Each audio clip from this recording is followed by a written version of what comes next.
forget what I was trying to say.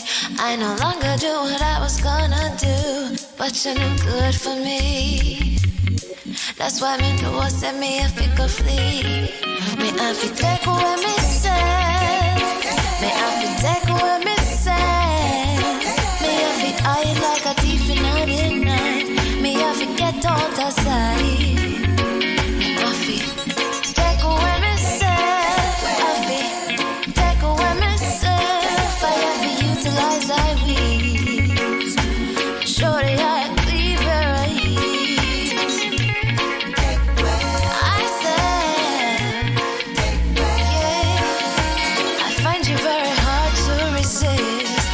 relationship I'm gonna desist. But how can I face you when all I wanna do is just taste you? I know you think I play me, but soon you're gonna see the light of day. Just relax, don't move an inch. I'll be gone in a pinch. May I feel take away myself. May I feel take away myself. May I feel I like a thief in the night. May I forget out of sight. May I feel take away myself. Take away myself. I have to utilize I will. Show the eye a clean pair of heels. I say,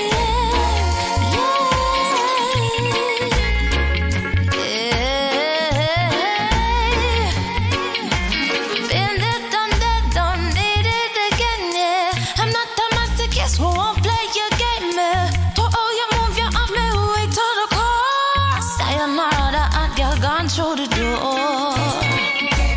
Take away ourselves. Greetings, greetings, kings and queens. Welcome to another Real Stuff podcast. I am Franco. I'll be linking up with Flavius in a few minutes. Today, our guest our special guest today is Nigel Huish. And he will be joining us at 10:30 this morning. And he's going to be telling us some things that took place in the UK. So stick around, don't go nowhere. The only place you gotta go is if you're going to your kitchen to go get your favorite drink, whether it's tea or coffee. Go ahead, I'm gonna refill on my tea this morning. But in the meantime, I want you to make sure you subscribe if you haven't subscribed as yet, and tell a friend to tell a friend, which means you gotta share it. Stick and stay with us. Don't go nowhere. Hi, this is Pam Hall, and I'm inviting you to hang out with Flavius and Franco on the Real Stuff podcast. They're such great company. Woman, sit upon the throne of glory. About to go and tell you a true story. That'll make the mythical knight and Davon Silver.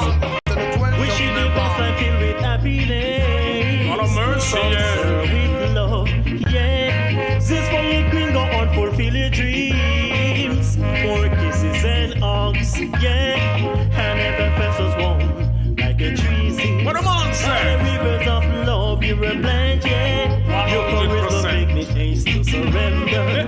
Thank you, Lord, you're a special saint, yeah. Wish you the best and filled with happiness. From Sir with love, yeah. This for your queen, go on, fulfill your dreams. More kisses and hugs, Yo, yeah. the woman forget to pamper. She forget the woman. Now watch no step, she delicate woman. Forget tights and respect one. Mother, sister, don't let me tell you vital part of me biology. If she never open and let them baby would be. Which one of proud city now me history. To the children I know that could have never be. Who you think nurture pamper and care for me. To the long series of maternity, none of the woman forget pamper. She forget the woman. Now watch those steps, she delicate the woman. Forget tights and respect one. Mother, sister, darling. You're moving graciously, the love you kiss me is so stress-free. Yeah, you are a source of strength, Miss Magnificent, positive thinker. Woman of the master race. Oh my Madonna, modern day masterpiece. So, wish you the best life filled with happiness. From Sir with love, yeah. This for your queen, go on, fulfill your dreams. More kisses and hugs, yeah. Then when you are gonna with your girl chat, you mad, couldn't be referring now to me Princess Black. Well, if you not come out of the poopy back, that the mic can say negativity, you would hold it back. Cause there's no other like the female gender. No amount of sex change can replace your mother. You might tend to differ as you go older, but the breast was best and still is me brother. The woman forget pamper, she forget the woman. No watch no step, she delicate a woman. Forget heights and respect one. Mother, sister, darling. Coulda never come disrespect my queen, you know. No, you better come clean. Silver, come bunks it so. Wish you the best life filled with happiness. From Sir with love, yeah. Before your queen go on, fulfill your dreams. More kisses and hugs, yeah. Wish you the best life filled with happiness. From Sir with love, yeah. Before your queen go on, fulfill your dreams. More kisses and hugs, yeah. Woman forget pamper, she forget better woman. After no step, she delicate a woman, you know. Forget heights and respect one. Mother, sister, than the woman. Well, this one is a bombshell.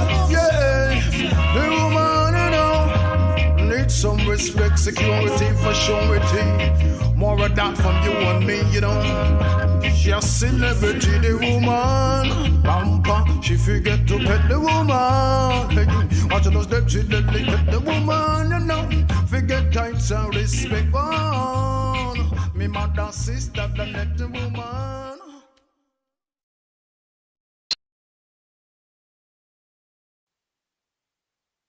That's from the artist Tsunami MIC. So now we're going to give you one redemption song in a different style. Instrumental, this one. From Higher Ground Music in Portland, Jamaica.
redemption song in a different style. Michael, Anthony Bell, and the crew over there, Higher Ground Music, Portland, Jamaica. We have Flavius with us. Greetings, Flavius. Greetings, sir. Greetings. Morning, listeners, morning, viewers. Yeah, we're starting off with a bright, sunny morning here in Enfield. We had a bit of rain the night before and part of yesterday, but now it's back to its splendor of sunshine. So what's on your side? Well, my side, sun and rain. So It kind of cooled down now. Well, I wouldn't say rain. Just say some, we call it, scattered showers. Kind of make the sky look different now. Have a slight overcast, but the sun is out still. Yeah. Some unusual things are going on with the weather of lately, you know? Yeah. But I'm hearing that the weather up north is warming up. Warming up? Yeah. No, man. Not warm up. Yeah, man. If it move from -42 to -16, that is warming up, man. Ah, man. Sun never come out upon them. You mean it a cool down? It a freeze? It not freeze no more. Yeah, that's what I say. It's warming up. In fact, I think they reach way down to -3 yesterday. That's good temperature for them, man. I'm telling you. When it's so warm up, you make people think so they might get sunlight and all them things there. No, everything is relative. It's where you're moving from. If you're moving from -40 and you reach -3, that's downright hot. Mm. Yeah, downright hot for them. Yep. But it's not so cold down here anymore. So we are feeling that effect also. We are warming up. I mean, when the sun comes out, it is relatively hot these days. A few weeks ago, sun was out bright and it's still cold. Still cold. Well, say the weather change, and it change based on this is really what people would say, global warming at its best, boss. Oh yeah, at its best. And for the deniers, they're going to be seeing I wouldn't even say marvelous thing. They're going to see some things go and fall in front of them eyes. Phenomenal, yeah. Yeah, them going to admit, Strange things, yeah. Oh yeah. It's like they're saying there's no God. You understand me? But when certain things happen, the first thing them do is bawl out, Lord God, Lord Jesus, Oh boy. Amazing. Sound tired over there, man. We're going. No. I mean, I got a lot of sleep last night. First for a long time. Sleep. Probably I'm just trying to get out of the sleep now. Somebody get too much sleep. Well, before you fall asleep, make we go into the did you know then, no? Okay. So fall asleep. Maybe bring in your did you know music first, and then we go into the did you know. Because I really, really and truly looking forward for this one this morning, because a lot of people, people been talking about it. The did you know it's getting from strength to strength, and that's a plus, so. Yeah, we love that. We love that. We love those. We love those reviews. Oh yes. It's getting from strength to strength. So, yeah. Let me bring in the Caribbean song, and then we go straight to the did you know.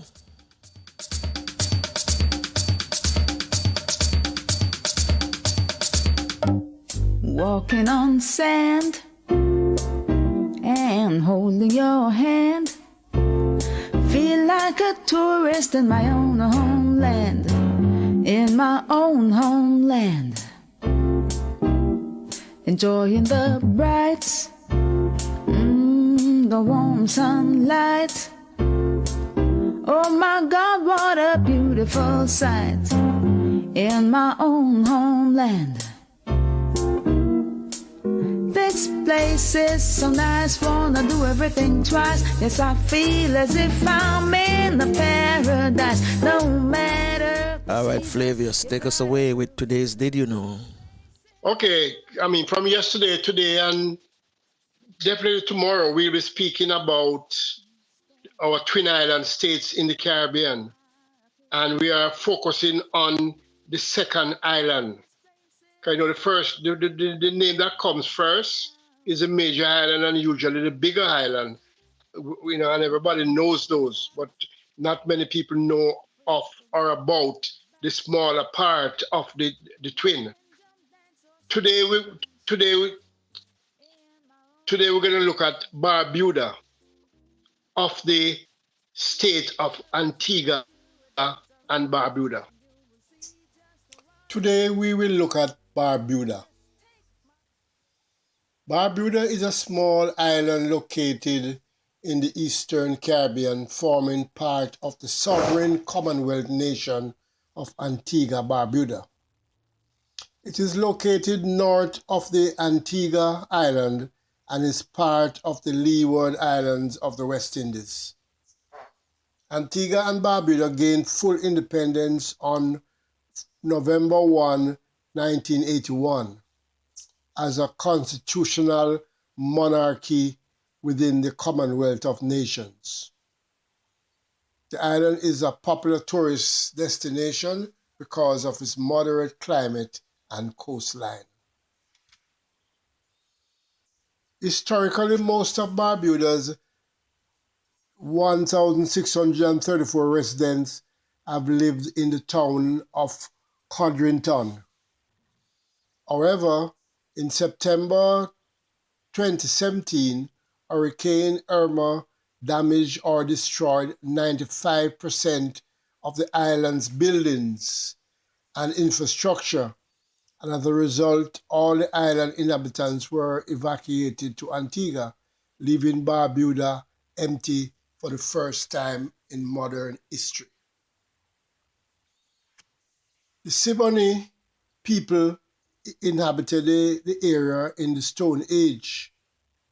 The island was populated by Arawak and Carib Indians when Columbus landed on his second voyage in 1493. Early settlements by the Spanish were followed by the French and English, who formed a colony in 1666. In 1685, Barbuda was leased to brothers John and Christopher Codrington, who had founded the town of Codrington. The Codrington family produced food and transported slaves as labor for their sugarcane plantation on Antigua. During the 1740s, there were multiple slave rebellions at Codrington, and all slaves were freed in 1834. Barbuda is known for its secluded pink and white sand beaches like reef-lined Spanish Point and North Beach, backed by palm trees. And I must repeat, Barbuda is known for its secluded pink and white sand beaches. Yes, pink sand. In the large Codrington Lagoon, the frigate bird sanctuary is a habitat for huge frigate birds and more than 150 other bird species. Nearby is laid-back Codrington, the only village on the island. In 2017, Hurricane Irma devastated this tiny island.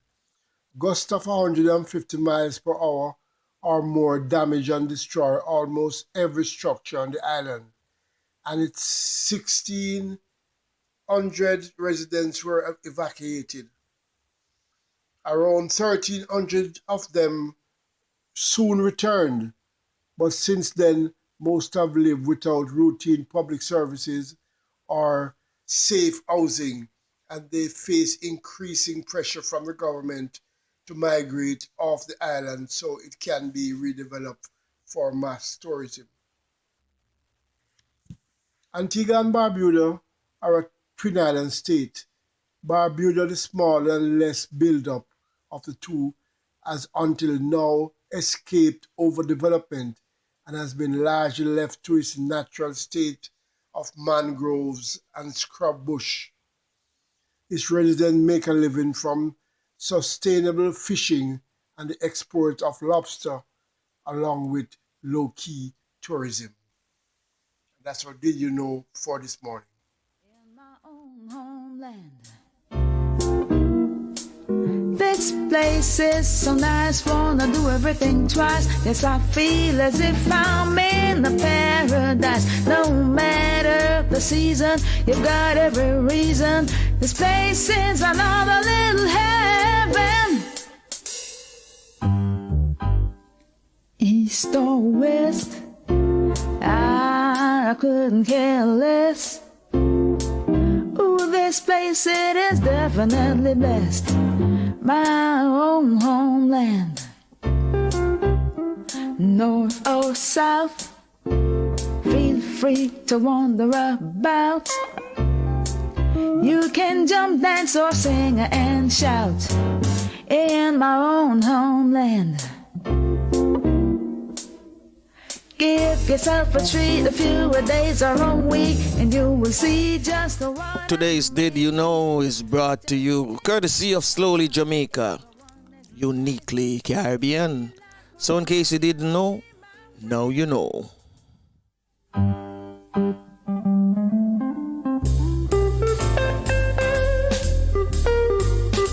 Well, this one is a bombshell.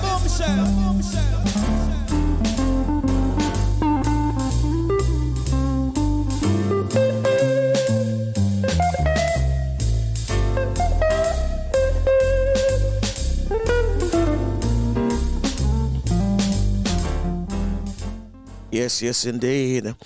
So for those of you just joining us, welcome to the Real Stuff Podcast. If today is your first time joining us, yes, we thank you for taking time out and for spending some time here with us. But if it's not the first, then you know what to do. Tell your friend and tell them to tell another friend and a friend and a friend. Share the link this morning. And if you haven't subscribed, make sure you subscribe, like, share, and subscribe. And we got Flavius now coming back in. Talk to me, Flavius. Yeah, man, I'm here. All right, talk to me before I move over. Oh yeah, we have a few minutes.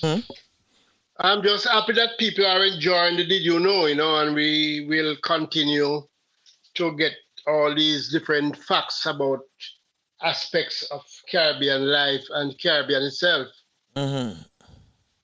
I think there are a lot of stuff that people should know and they don't know. Not necessarily because they're in a fault of their own, just that these things just never came up in a conversation or at school or anything like that. So I think, it's good if we know about where we are. Because sometimes you're outside the region and you're speaking to some people and they're telling you about all kind of things that they saw or experienced when they were here. And you're saying, huh? Because you never heard about that. You never experienced that. So it's good that when we have a lot of knowledge about where we are, who we are, True. Yeah, man. All right. With me forever. I really love you, baby. Want you forever. Really love you, baby. Want you, baby. Love I will give you is so powerful, so special. Under your skin it will flow through your veins. My love's insane. This love I give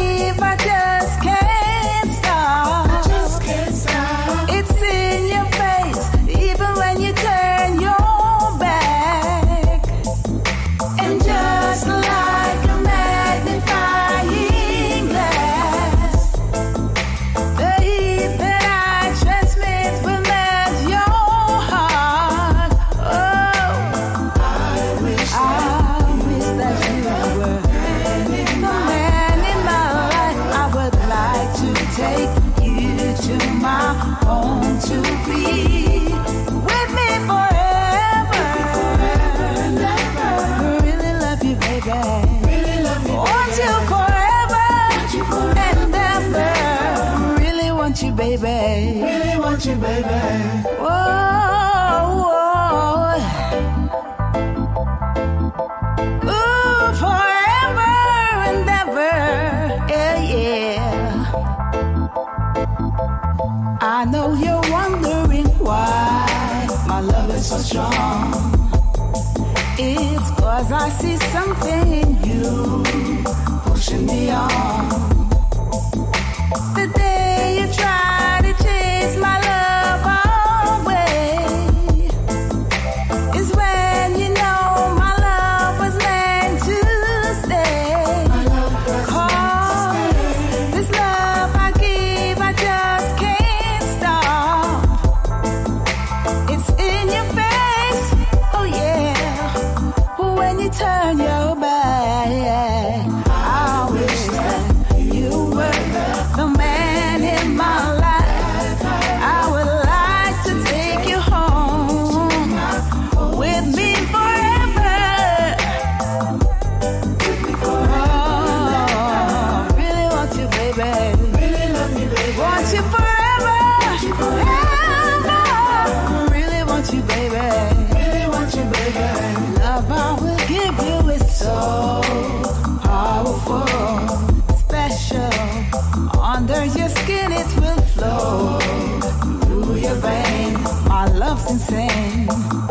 This love I give, I just can't stop. I just can't stop. It's in your face, even when you turn your back. Hey, it's just like a magnifying glass. Yeah, the heat that I transmit will melt your heart. Hey, I wish that you were the man in my life. I would like to take you home to be with me forever.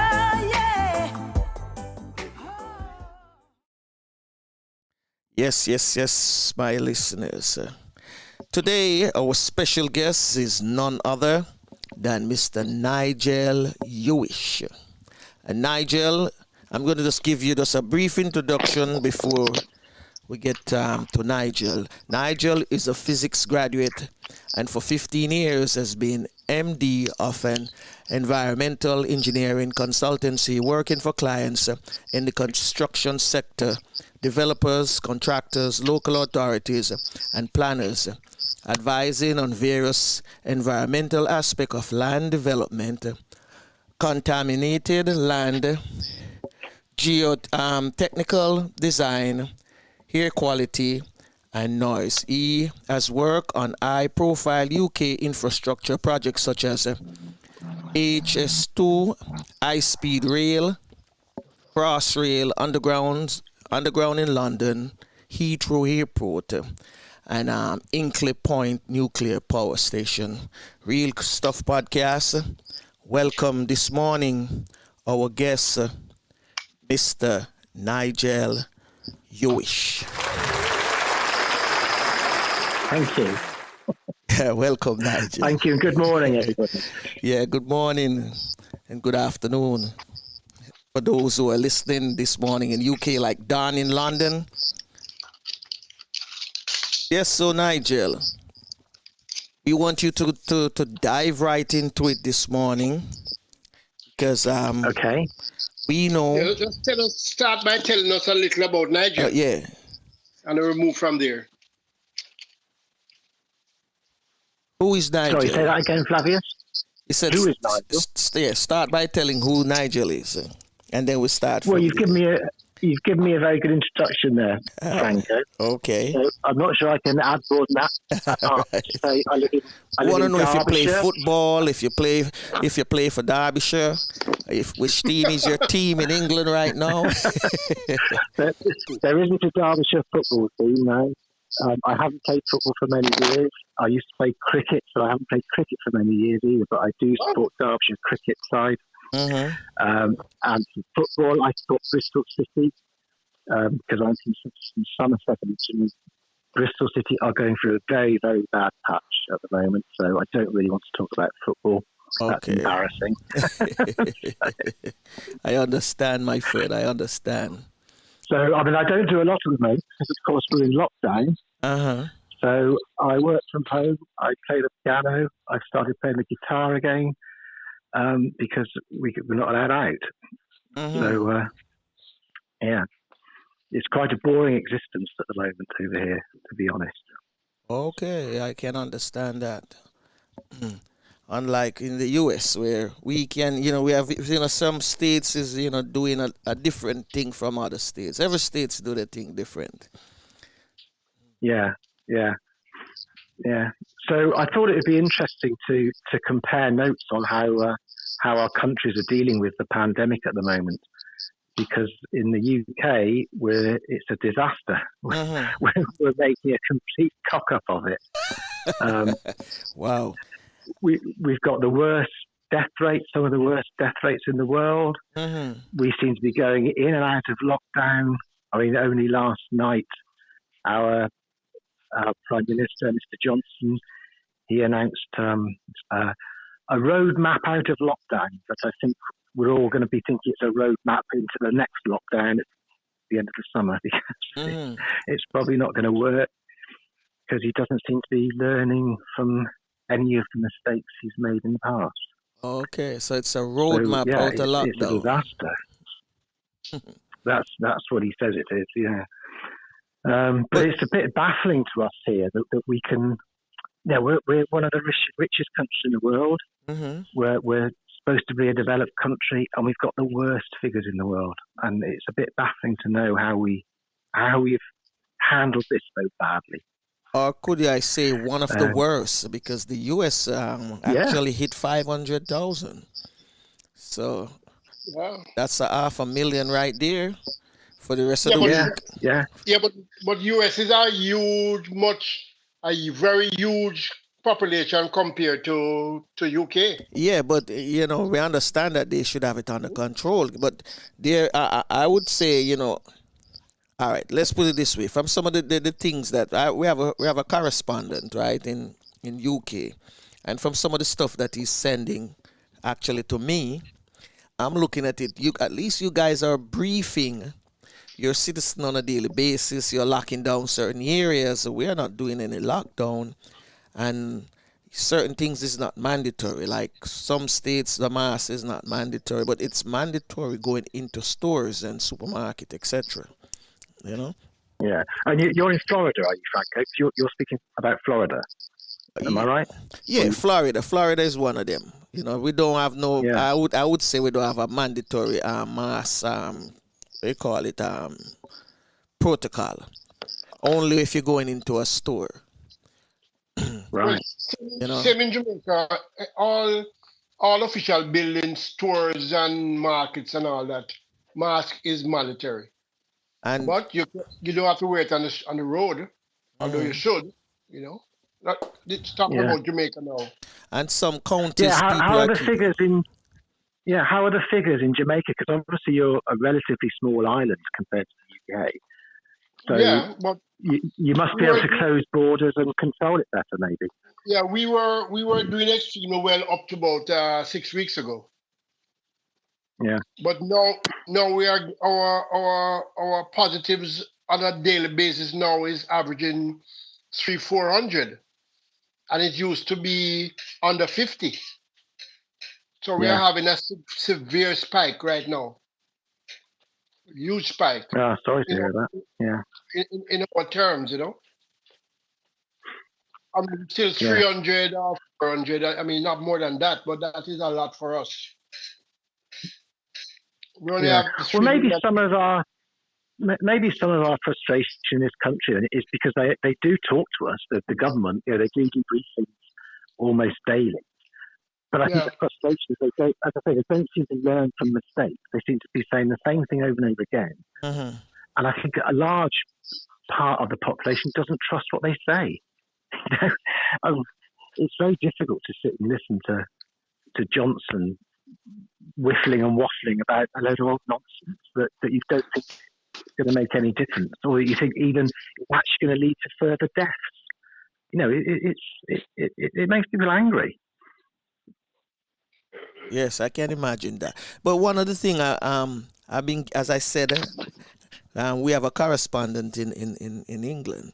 And some of the things he's telling us, he's saying that, all right, there are people from the vaccine, right? You guys are administering the vaccine, right? On a Yes, day, we are, yeah. All right. And he's saying that they are getting people, some people, it affect them. Some people are dying. We are not hearing that here in the States. I've never, we are not hearing like, say, boy, 10 people die from the vaccine or, we're just hearing that. I've not heard anybody dying from the vaccine in the UK. I've not heard that. Is that what your correspondent said? Yeah, he's saying that you have people who die from it, but they are not. We over here not hearing it, and I'm like, whoa, I never know that. Yeah, well, I've not heard that here either. I'm not sure how true that is. Okay. I'm sure we would have heard about it. I assume that there's some people who die anyway.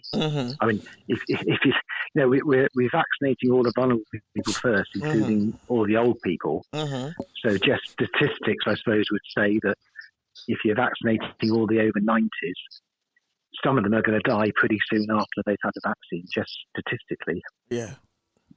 So he might be thinking of that. I haven't heard of the vaccine killing anybody. So I'm not sure. And actually, the rollout of the vaccine does seem to be something that the government is doing relatively well. Okay, I think it's the one thing. They sourced the vaccines early. They certified them early, and they're rolling it out. What they're not doing though is because the vaccine needs 2 doses. Yes. So they're only giving 1 dose to everybody at the moment, and I don't know when they're planning to give the second dose to everybody, and whether. But I thought it was said whether that they are planning to give the second 21 days after you can get the next dose. That's not the same thing. Yeah, you've got. You've got 3 weeks, I think, to have the second dose. So if they don't give that second dose in 3 weeks, then I guess that means that people are exposed again, and the variants could come in, and it would all be a waste of time. But they were talking about a spread that you guys have been experiencing, an African spread. Yeah, there's a South African one, there's a British one. There's a few around at the moment, aren't there? Variants, and there will be, won't there? This will go on for a long time with variants, which is why I think certainly in this country a lot of people think we should be locking down for longer, being stricter about various aspects of control. Whereas at the moment, the government just seems to be using lockdown as the one tool they've got. Where there should be test and trace systems, which we seem to have spent £22 billion on a test and trace system which doesn't yet work, which is bizarre. We're sending everybody back to school in 2 weeks, but schools aren't being made safe. Yeah, that's something I don't like either. I'm not in for the back to school, and the school is not properly safe as yet. No, but they don't seem to be spending any money making the schools safe. And we all know that the children, while they don't necessarily get particularly bad cases of the virus, they spread it. They all go to school, spread it amongst each other, take it home. Yeah. So, and the other thing that's not being considered at all by the government is long COVID, which is all the symptoms which could go on. Well, we don't know how long they go on for yet, because we've only had a kind of a year of the virus, but they certainly go on for a year. There is a lot of people suffering quite debilitating illness with long COVID. So, yeah, there doesn't seem to be any plan to deal with that at all either. So it's really quite frustrating here at the moment. And I blame the government. Not everybody does. Some people say that Boris Johnson is doing his best. But if his best is the worst in the world, or one of the worst in the world, one of the worst. That's not good, is it? Well, the guy before Boris that was here, he made a big mess of it too. So, you know, Right. that was that kind of lead up to what is happening now. You know, I mean, that was from what he said, that he didn't want to get the American people panic, as if we you know, some country was going to drop a bomb on us. Yeah. and Yeah. and he didn't want to make a public announcement to say, you know what, get indoors because bombs going to drop, and make sure you're near your shelter and things like that. So he didn't want to say anything because he figured that it would just go away. Just died Yeah. out. Well, I do think, Trump handled it just as badly as Boris, if not worse, actually. In fact, we sometimes call Johnson Little Trump over here. So a friend of mine there said they're cousins, the two cousins. Yeah. But the good thing about the States is you managed to get rid of Trump, whereas we've got Johnson for probably at least another 4 years. Oh, really? Yeah. Wow. Yeah, because we only had an election last year. Okay. And He won what? Hold on. Did he that was his first term when he won last year? Yeah. Oh, Yeah. No, he won he took over from Theresa May. Yes. Okay. So he basically won his term. Then he had an election which he won. Yeah. Okay. And now he's got 5 years. Well, another 4 years. 4 years to go. Yeah. Well. Unless something drastic happens and he manages to get kicked out, but I can't. You know that going to happen for now, right? Nothing drastic. No, I know. The pandemic. I know. Okay, I want to know about the Brexit, right? Because the Brexit really come about, and what's the main reason behind the Brexit, and how is it going now? Since you guys are, is it official yet? You guys are officially out of the union. Yeah, they are. We are, yes. Yeah, Okay. yeah, we're out. I think there's a few kind of rules that there's a bit of a transition period still. So I don't think they go on for very long. Okay. So Brexit, I don't think is going well. So there are the things that are going badly at the moment, which are obvious in the press, are that we can't sell shellfish to the EU. Now, that might sound like a little thing, but one of the main reasons for Brexit was to look after our fishermen. And it seems that the opposite. Yes. Are you serious? Yes. You're sure? No. Yes. Okay. Because we can't sell live. I think it's live shellfish. So when we were in the EU, there was a rule that everybody in the EU could sell live shellfish to everybody because they all went by the same standards and they all, welfare and hygiene standards. And we, the UK, I understand it, were instrumental in developing those rules. But the other rule was that anybody outside the EU couldn't do it. This was something that of benefit to people in the EU. And countries outside the EU, known as third countries, they don't have these benefits. So, of course, we've left. So we're now a third country. So we don't have the benefit. Now, it's being portrayed in the press, which is mostly right-wing, that this is the EU banning our shellfish. But it's not. It's just that we now have to abide by the rules that everybody outside the EU abides by. So that aspect is not going well. Another aspect not going well is the fact that we now, in effect, have a border, an international border between the island of Great Britain and Northern Ireland. Okay. So, and this was one thing that was said, it was promised wouldn't happen, but logic always said, because of the way the markets work and, again, the rules in the EU and out of the EU, that there has to be a border either between Northern Ireland and Ireland or between Northern Ireland and the rest of Great Britain. Okay. Now, the one between Northern Ireland and Ireland was never going to happen because that would have just or would have risked sparking up all the troubles in Northern Ireland again. Okay, yeah. All of Ireland. True thing, that's true. So they put one in the Irish Sea.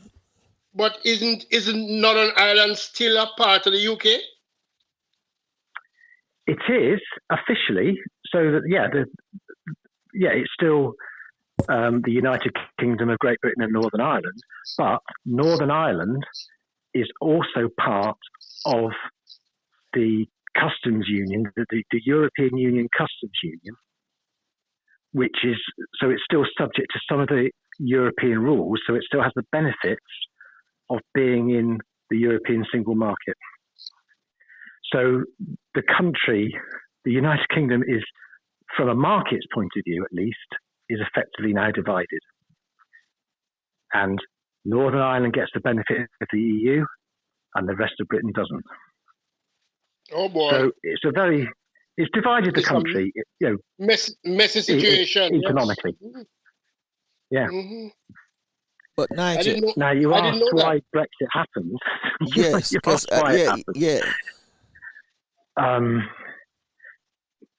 it's very difficult to understand why it happened. And history books are going to be written about this for years. And then a lot of different things is going to be written, because there are those who will say, and I'm getting it strongly from people in England as well, that the Brexit started because of immigration.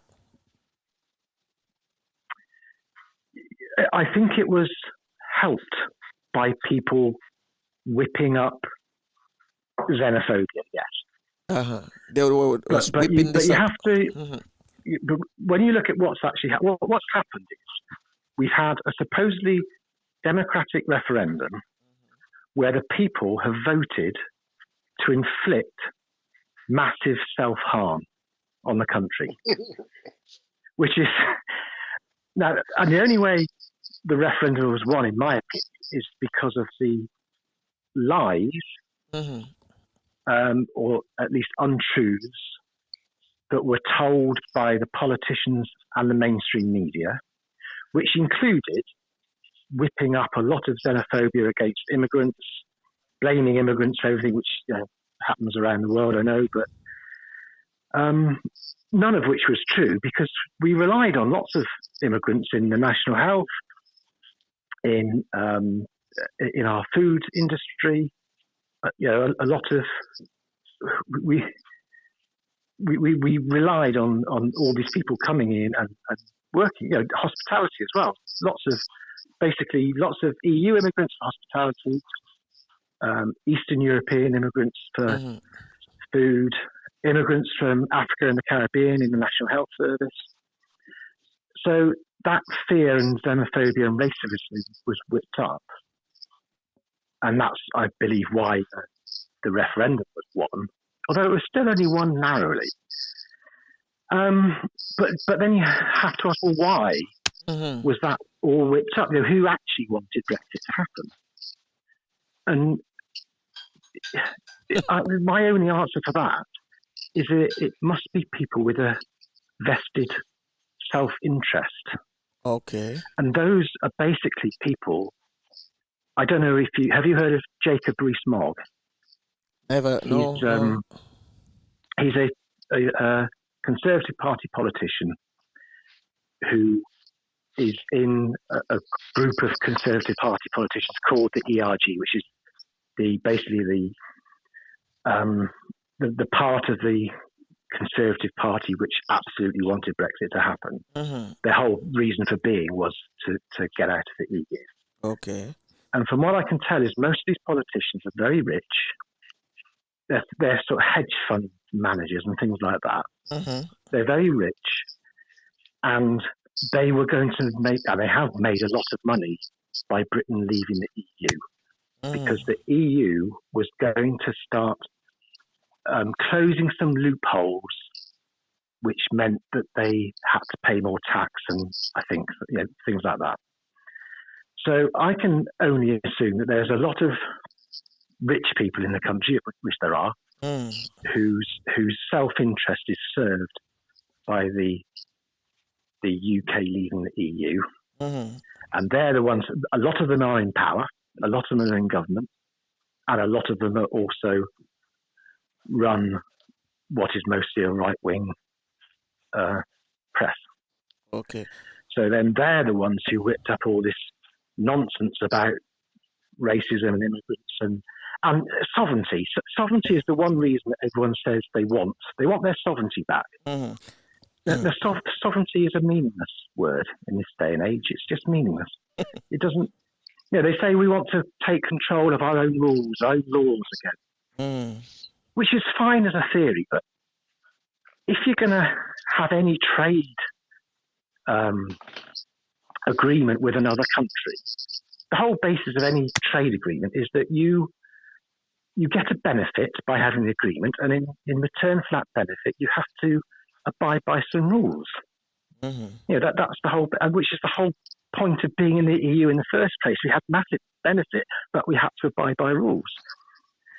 So we're not going to be any better off in terms of sovereignty, even if sovereignty is a desirable thing, which I'm not convinced it is. But so I think Brexit was sold on a raft of lies for the benefit of a relatively few very rich people. So let me ask you, Nigel. In my opinion. Let me ask you, Nigel. What about Nigel Farage? What role did he play? He's one of the rich people who, he's not the richest, but he's quite rich. Mm-hmm. But I also think he has a history of right-wing idealism. And he wouldn't admit it, but probably he's a white supremacist. Probably he just wants Britain to be white. Yes, he does. Because he came over here and whip up the guy and whip up Trump. He came and whip up Trump. And, Trump was heading there. But Nigel, let me say Farage just came and make it even more, faster for him. Yeah. I mean, Farage is a bit of a anomaly, really, because he's the only place he's ever had any power is in the European Parliament. Mm-hmm. He's never been an elected British politician. He's like a party reformer? He's like a party reformer? Yeah. Okay.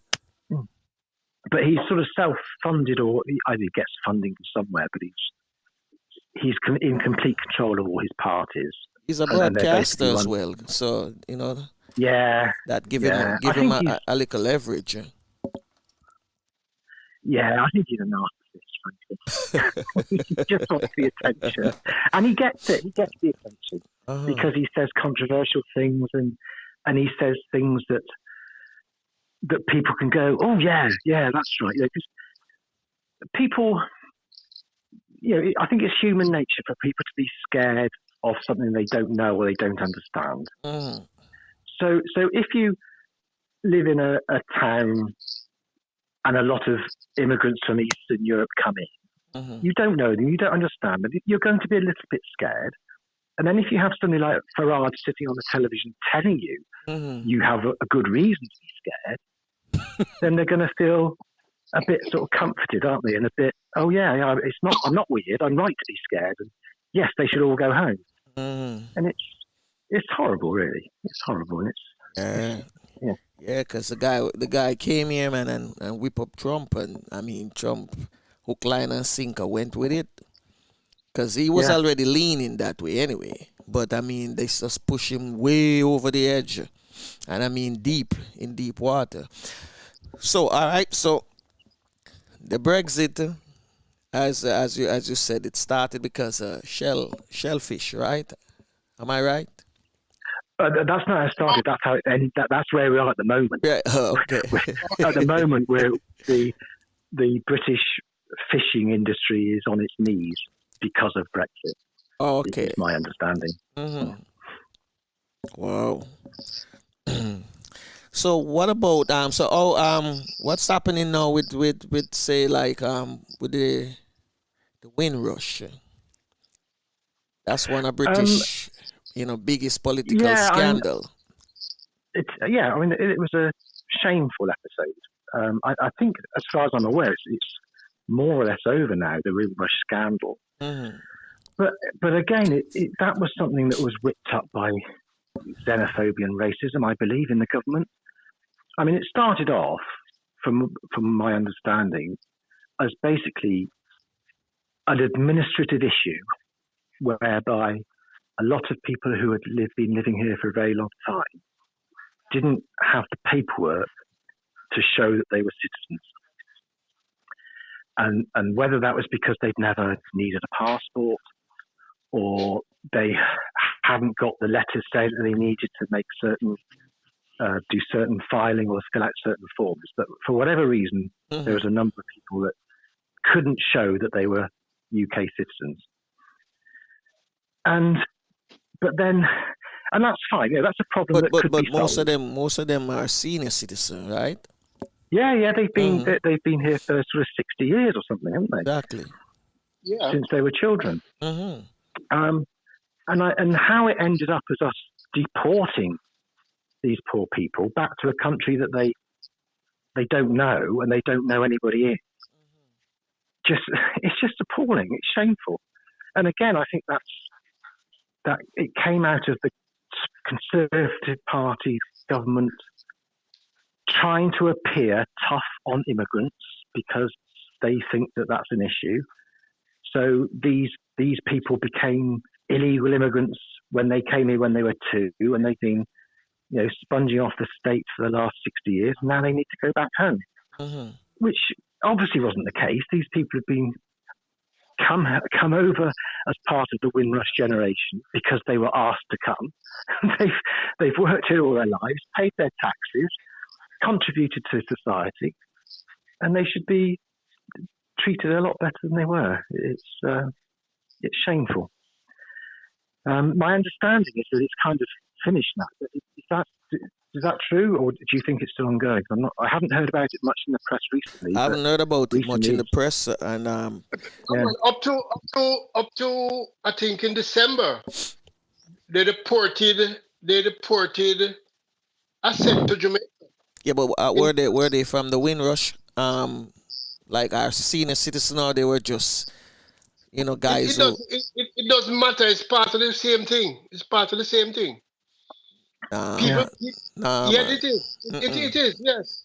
Because people are saying that they should use the Windrush settlement to not send them home, but they're still sending them home. No, well, from what we saw in the news here over here, and they said those weren't people from Windrush. They were guys who were in prison, and they're basically sending them home.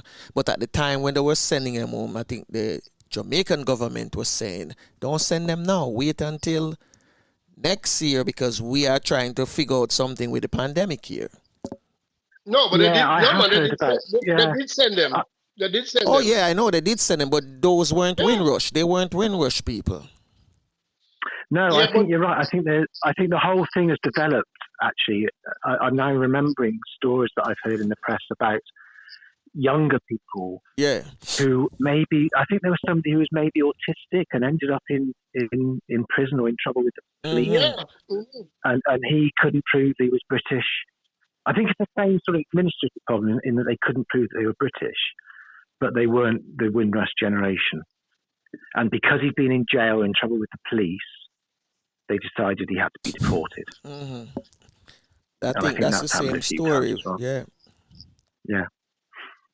But either way, it's horrendous, and it makes it, for me, it makes it in a way worse. In that the Home Secretary who is doing this is herself a second-generation immigrant. And I don't understand. They're usually the one. They're usually the one with the fire.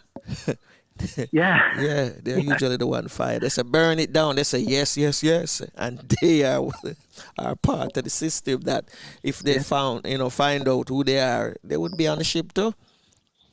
Yeah, they did back home. I'll tell you who you ought to talk to about this more. Is this guy I was talking to last week called Wilfred Emmanuel Jones, who he came from Jamaica to Britain when he was about 6, I think.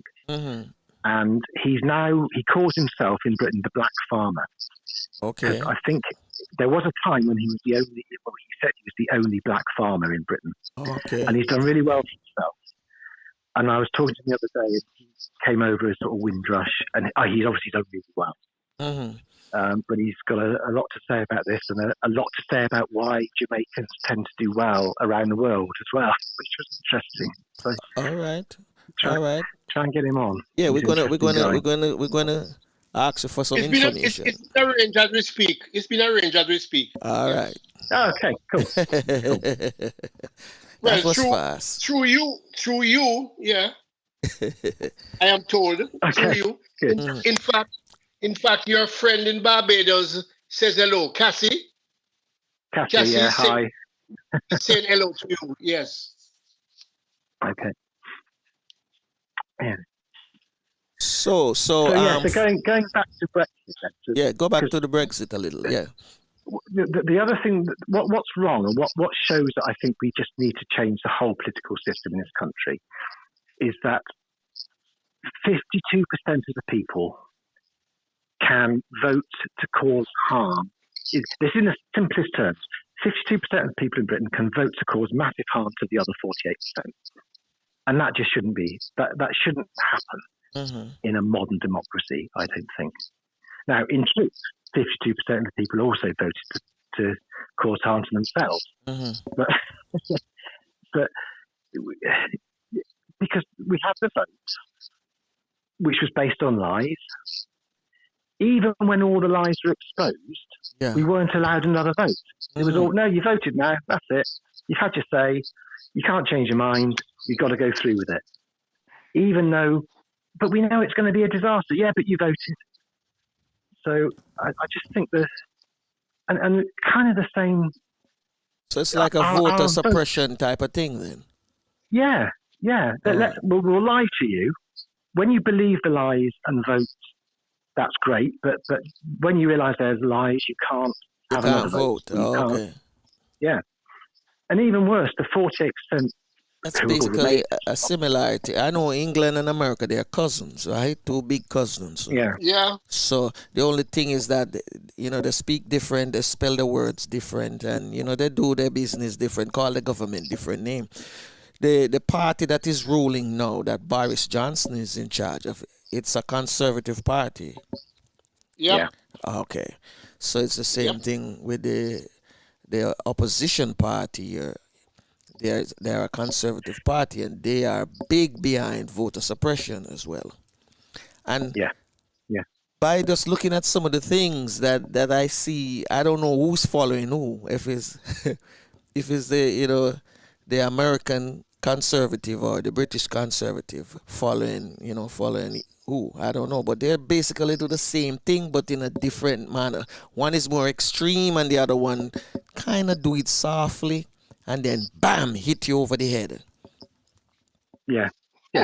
And you can't, because the way it's set up, you can't stop them. Once they're in power, they have full reign for their 4 years or 5 years in the UK, and there's no check on what they do. And it's because both countries effectively have a first past the post system. Yeah. So, I don't know much about the American system, but I believe it's practically the same, that basically everybody who didn't vote for the government, their votes no longer count.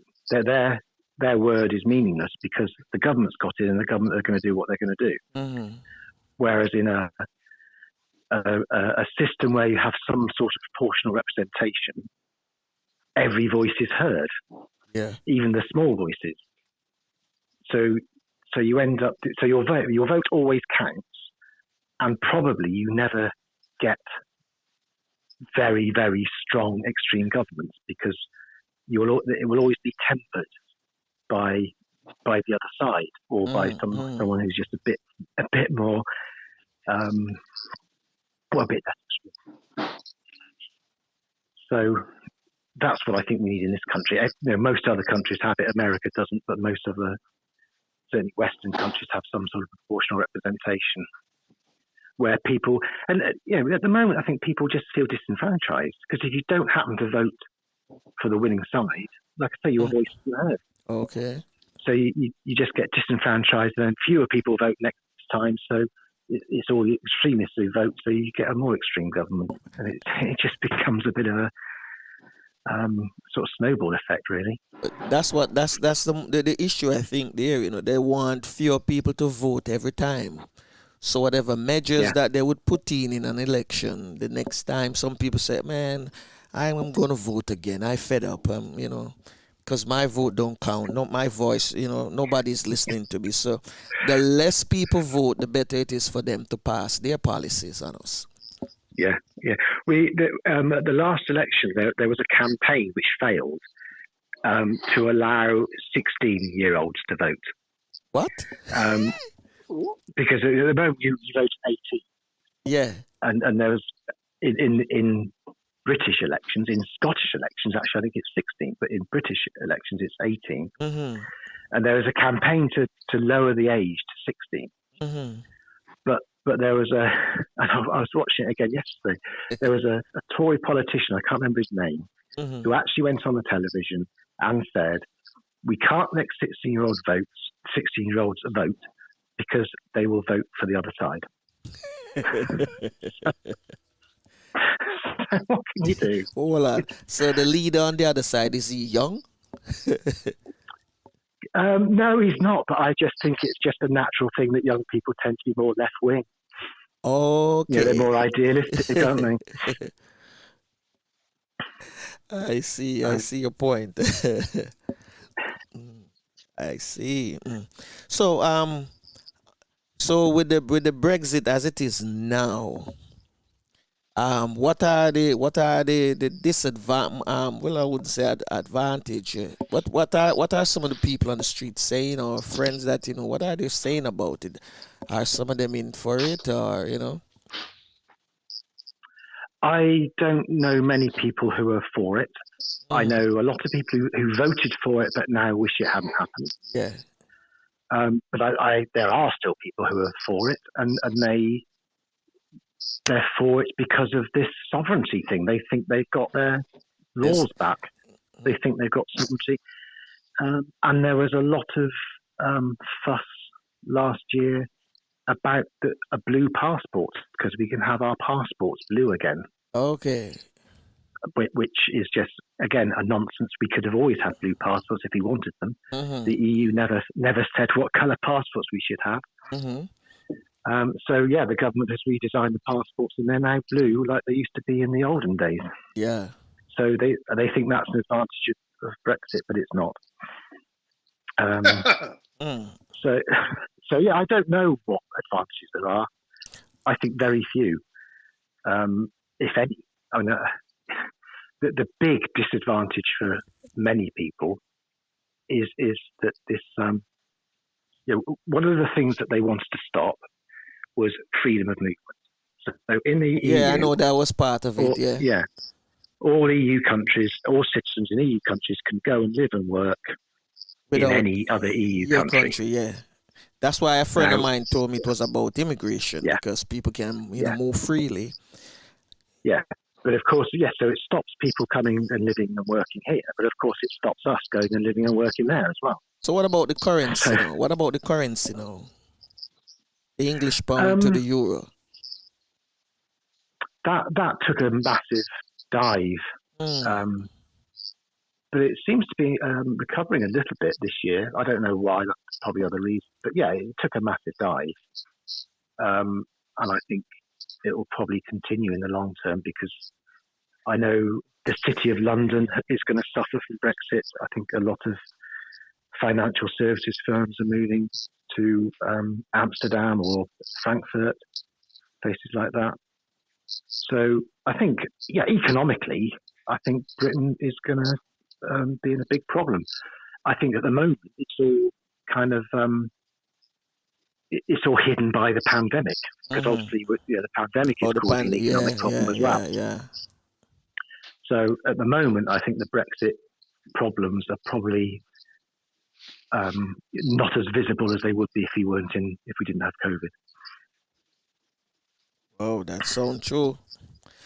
So, in terms of, I say somebody have a lot of euro before you guys exit out, they would have to go and change out the money back into pound. Yes. Yeah, So so they would have had, yeah. So Europe basically don't have no value now in Britain. I think it's worse for us if we go on holiday, isn't it? Because anything that we buy from Europe is now cost more money because Okay. the pound is less valuable. Oh, so it's it's worse on the pound then. Yeah. Yeah, it's bad for the pound. It's bad, but it's good for the Europeans if they want to buy stuff from Britain. So what's the procedure now would be? Say you want to travel from England to Amsterdam. Yeah. Yeah, what would be the procedure? What you need I think now? the procedure is the same. It's Same. just that we can't stay there as long as we like. Normal. We're only allowed to stay there for, the rule is no more than 90 days in a year or something like that. Which for most people going on a holiday is fine. Mm-hmm. But it means you can't, a lot of people used to go and travel around Europe, after university or something like that. It means you have to be careful about that. So the party over. I think the procedures might change when you come back to the UK. Mm-hmm. Because I think the border staff in the UK will be checking passports more stringently. The reason why I asking is because of the European League that should start in what, June, I think. Yeah. Yeah. Yeah, the Euros. I know a lot of British people want to go to that. Yeah, but if they're not, but that won't take 90 days. So I think no. In terms, them checking through checkpoint. Normally, you never used to go through that. Yeah, no, yeah. I think going through borders would be quite difficult. Yeah, especially coming back. And now they can bar those who they consider hooligans. Well, yeah. Well, maybe you want to send all the hooligans over there and leave them there. No, they can bar them easily. Mm-hmm. Yeah. Flavius, where you at? I'm right here. Okay. I'm listening. So in say like in your, what you call it? Is it a county, a Providence, Derbyshire? Derbyshire County, yeah. Derbyshire County. I want to know more about because I don't know much. I've never been to the country, and since you've been involved in the HS2 High-Speed Rails, I want to know about it because in America we need some fast-moving public transportation, and for every time a new president comes in from 2008 until now, they have been suggesting that we need faster transportation for commuters. And I remember, most of them, or the last two actually, make mention of the high-speed rails. Yeah. Okay. Well, we haven't built it yet. Oh man! So we don't have one yet. Oh, you don't have one yet? It's designed, and I think it's a very controversial project in this country because it's going to destroy a lot of wildlife reserves, a lot of heritage, and things like that. You have to clear so land it's quite space. Controversial. Yeah. But in my view, isn't it built above ground? It's above. There are tunnels. It's a mixture. The tunnels tend to be closer to London. In Derbyshire, it'll be mostly above ground. Okay. So, ironically, it'll be more above ground where there's more countryside to destroy. It'll be underground where there's less countryside to destroy, because it will be more populated. You just give me an idea. The problem in the UK, yeah, you just gave me an idea, because I see now why the Conservative Party here is totally fighting against it, and they are not somebody who deal. That party don't really think about the environment, but I think because it haven't been done yet by England, that's why it's on the burner. Yeah, that's just my opinion. Still, yeah, good thing. Yeah, But yeah, if it comes to Derbyshire, it will help. I mean, the plan is that it comes to Derbyshire, and I think it will help economically. I think that it will mean there'll be jobs will be created, because basically it means that we can get to London a bit quicker. And yeah. The issue in the UK, I think, it's less about speed in the UK because we haven't really got very far to go. Britain's quite small. Yeah, that's what I'm it's told. Not really. It's not. You don't really get a lot of advantage from going faster on a train. And I think, the train from Derbyshire to London at the moment, it takes the quickest is about 1 hour 40. And I think with the high speed, it will go to about 1 hour 20 or 1 hour 15 or something like that. And not much difference. So it's 20 minutes. Yeah. It's not massive. Yeah, not much difference. But the real issue in the UK, I think, is about capacity. We have the oldest railway system in the world, really, and like it hasn't been upgraded since it was built. Yeah. So we can't get fast or big trains on the current system. So if we want to increase capacity, we kind of have to build another railway. And if we're going to build another railway, we might as well build it for high speed. That's the thinking. Fair enough. But on the other hand, all this was planned before the pandemic when lots of people were commuting. Who knows what's going to happen when we're out of the pandemic and people realise they can all work from home quite easily. Maybe they don't need it. Maybe we don't need to increase the capacity. So, yeah. Have you ever think about the possibility sometimes say, this thing, maybe, this thing happened because they want to make changes to really keep people home and to cut back on some of the things that people are saying that they want because, technology is advancing in some countries that are developing, Yeah. I think the reason it will happen now, if it does happen, will be because they want to kickstart the economy after the pandemic. And having a large infrastructure project like that will kickstart the economy to a certain extent. So I think that's the reason it will happen now. But as through the pandemic, the arguments against it have strengthened because also, in the pandemic, there's a lot more recognition now of how people are much healthier. They have some wilderness or some nature to go walk in. So if people are living outside London or outside of cities, you don't want to destroy that nature to build a railway line, which is going to get into a city faster. Yeah, it's sort of counterintuitive from that point of view. I think you're right on that. Just to kickstart. Best in the country, Franco. I'm not moving back to Kingston anytime soon. That's for sure. No way. I never think you would because you're comfortable where you're at. Oh yeah. Not many cars, not many of anything. Yeah. Quiet and clean air and all that. Oh boy. That's what we need. So Nigel, what's the healthcare system like now? The what system? The healthcare system. How is it coping in the pandemic?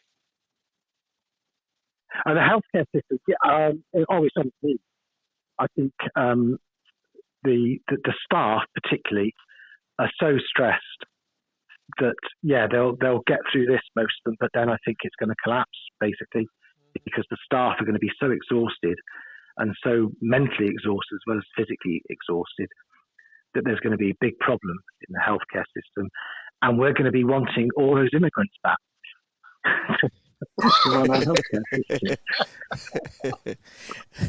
Yeah, that's a good point. That's a good point.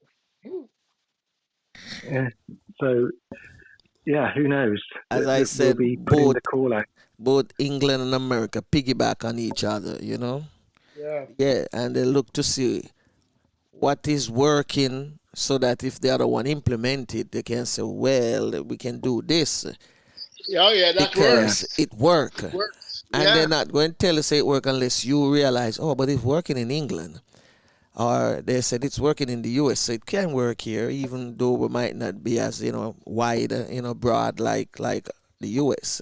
So they piggyback on each other, and Yeah, the politicians them too, yeah. The worry is that what will happen after the pandemic is because all the staff are exhausted and many will leave, I imagine. Oh yes. Then that will give the Conservative Party the excuse to say, the healthcare system, the NHS, it's not working. We need to reform it. We need to privatize it again. Yes. That's what the worry is. Yeah, and it will become more like the American system, where you all have to have health insurance. So that I think that's the worry. But the health system in the UK, the NHS, is really valued by everybody, and I think it's a really precious institution. And I think if the government does blatantly privatise it, it'll cause massive problems. Yes. The thing is, they'll do it sneakily. They'll do it when we in a way that we don't notice, probably. Maybe they'll try to do it when they have 16-year-old voting, Yes. That's when they'll try and do it. Flavius, any question? Before we let Nigel go? No, not really. No question. But really Windrush or not the Windrush, this whole thing of deportation. To my mind, that's a very, that's a very vexed point with everybody, really. Because they keep deporting people and, sometimes they don't know where they come from.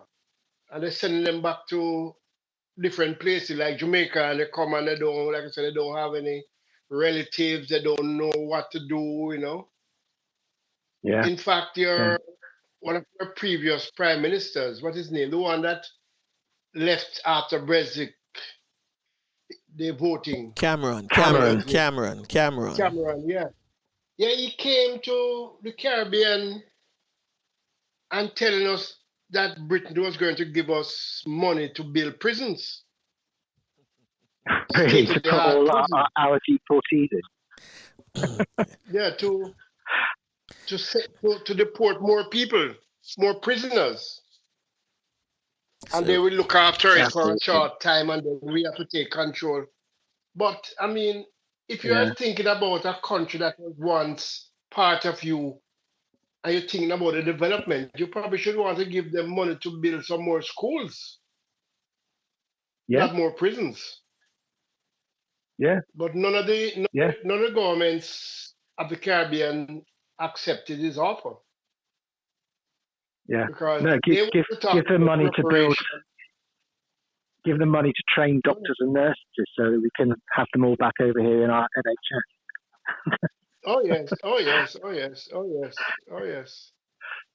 There was some program like that going on. I don't know what happened to it. I never heard much about it again with nurses.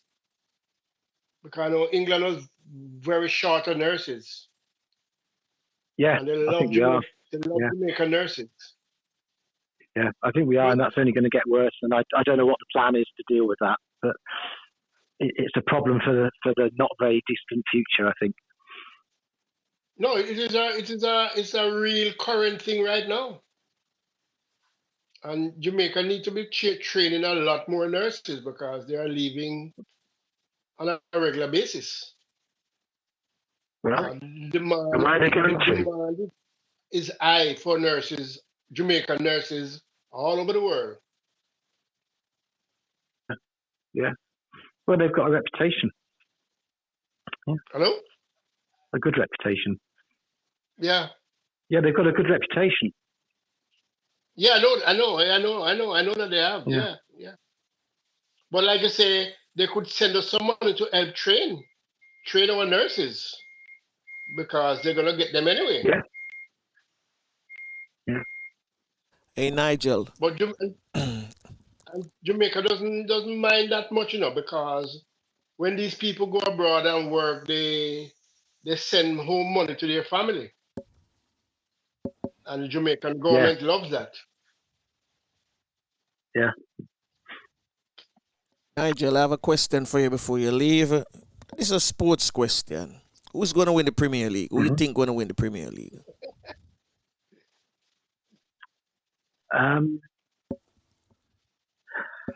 I don't even know who's top at the moment. Who's top at the moment? Nigel, definitely not into the football. Leicester are doing well again. Leicester are doing well again this season, aren't they? I think. Oh, Leicester is doing well. Leicester. Yeah, Leicester is in second. Second position? Third. Third. No, Leicester yeah, well, they're in third, but I consider it second because they're on the same points with Man United. So it's just a couple goal difference, But they're playing much better than Man United. Oh yeah. I would prefer Leicester than Man United. Likewise. Leicester's quite near. Leicester is quite near to Derbyshire. It's not in Derbyshire, but it's quite near. So I would support Leicester. Okay. Okay. Against Man United, anyway. Yeah.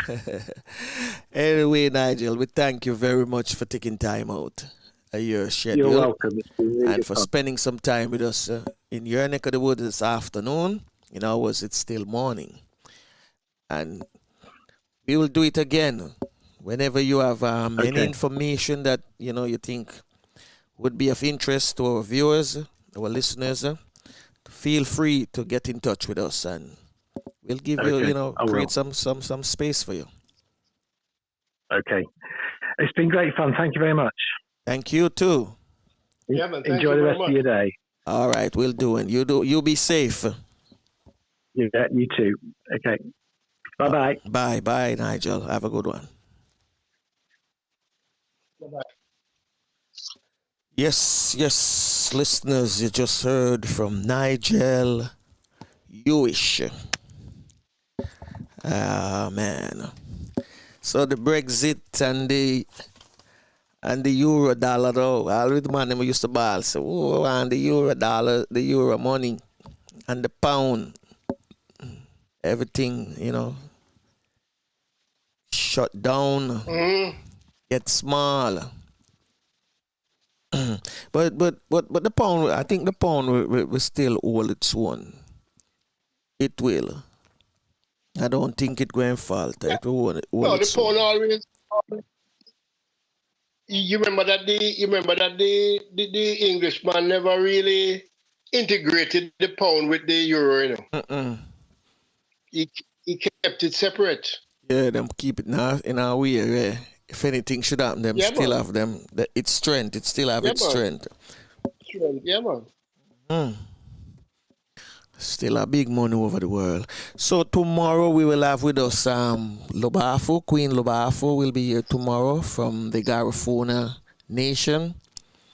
And they're getting ready for a big conference coming up in March. So they're going to Queen Lobafo will be here to talk to us about that upcoming conference and what's going on in the Garifuna villages. Because I see she's been doing some expeditions. She's been traveling on the seas and doing cassava. She says she's now the queen of cassava and things like that. So she'll be here tomorrow and she'll tell us what is happening in her neck of the woods. And then on Thursday, who's coming Thursday for Cook and Curry? Chef Sinclair. Our famous chef Sinclair will be here on Thursday. Don out of London will be here to give us some updates on what's happening in the Premier League and around the community of England. And on Runaway leaders, Manchester City. And then on Friday, out of Africa, was Zimbabwe. Yeah, I think so, yeah. Taku, the dub poet, will be here. And he has him have a whole heap of, stories and things to tell us about the music, the poetry, and of course, what's happening in Zimbabwe. So until tomorrow, a matter of fact, before I leave, I wanted to tell you again, make sure you like, share it, and subscribe it. Tell your friends to share it as well, and to subscribe if they haven't subscribed yet. And the subscription is easy. Once you have a Google account, you have everything. You can get Google. You can get what them call it, the Drive, Google Drive. You can get email. What else you can get?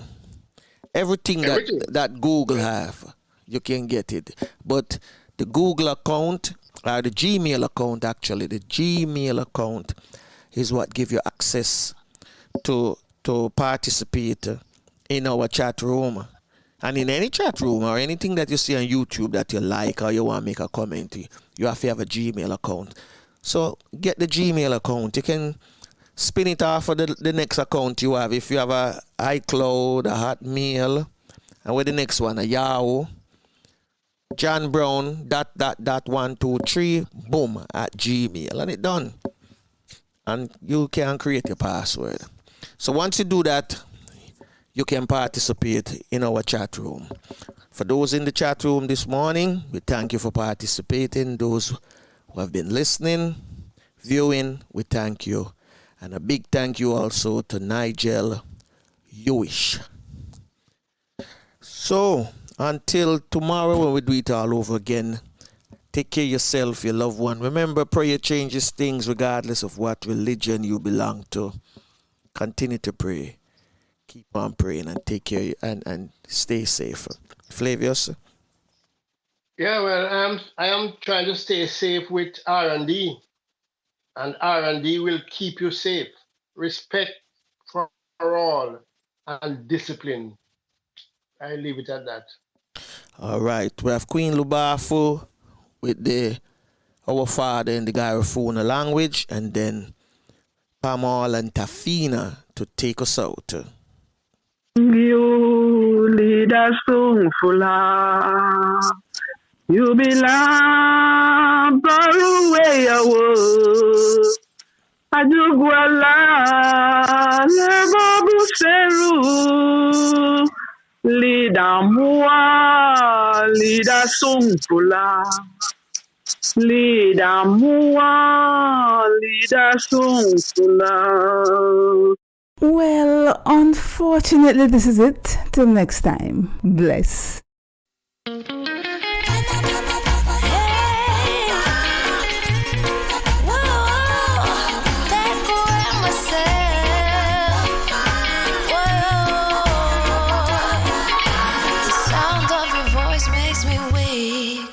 All you gotta do is just speak. One word is enough, and I'm no longer so rough. I forget what I was trying to say. I no longer do what I was gonna do, but you're no good for me. That's why me know what set me a fickle flee. Me I fi take away me say. Me I fi take away me say. Well, unfortunately, this is it. Till next time. Bless.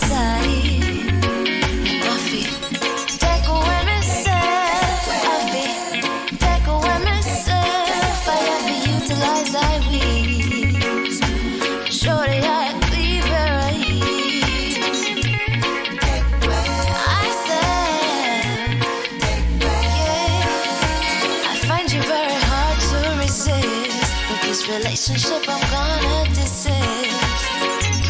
but how can I face you when all I wanna do is just taste you? I know you think I play but soon you're gonna see the light of day.